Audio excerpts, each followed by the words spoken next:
Cumhuriyeti Hökumət Qulluğunun yaradılması və bunun xidmətlərinin göstərilməsi sahəsində tədbirlər planan fərmanə əsasən Azim Telefon Hökumət Qulluğu layihəsinin əsas provayder.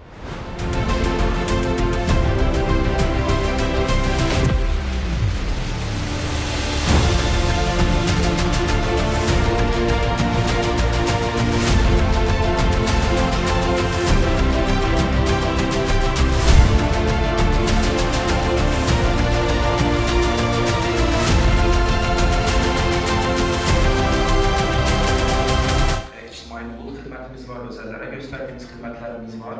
Hal-hazırda da ölkə ərazisində iki belediyyədə mərkəz fəaliyyət göstərir. Biri Bakıda, biri Yevlaxda yerləşməklə.